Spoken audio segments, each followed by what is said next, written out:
আগামীর ভোলা সবাইয়ের দাবি, শুধু এটা আমার দাবি না, এটা আমাদের ভোলাবাসীর প্রাণের দাবি। ভোলা বরিশাল সেতু চাই, দাবি মোদের একটাই। ভোলার গ্যাস ভোলায় চাই, দাবি মোদের আরেকটাই। ভোলা বরিশাল যে সেতু, এটা আমাদের দীর্ঘদিনের দাবি, এটা আজকের দাবি না। এবং ভোলার গ্যাস ভোলায় চাই, এটাও আমাদের প্রাণের দাবি। আমাদের গ্যাস আমরা পাবো না, বাইরে কিভাবে যায়? ভোলা বরিশাল যে সেতু, এটার জন্য কত মানুষ কত অকালে জীবন হারাইছে, সেটার ভুক্তভোগী আমি নিজে। আমার একটা সন্তান এভাবে চলে গেছে এই মেডিকেল চিকিৎসা ব্যবস্থার কারণে। সেটা আমি এখন নাই বলি। আমাদের ভোলাতে ভালো একটা মেডিকেল কলেজ নাই। আপনারা আমাদের 3টা দাবি মেনে নেন। আমাদের ভোলা একটা দ্বীপ জেলা, এই দ্বীপ জেলাকে আপনারা পরিপূর্ণভাবে পর্যটক কেন্দ্র করে তুলতে পারেন।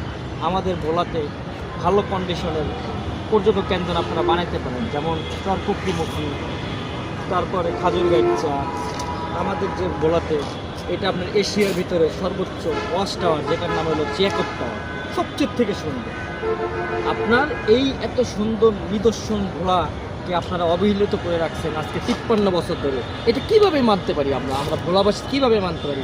আমাদের প্রাণের দাবি, ভোলার গ্যাস ভোলায় দেন, ভোলার থেকে গ্যাস আপনারা বাইরে দেন।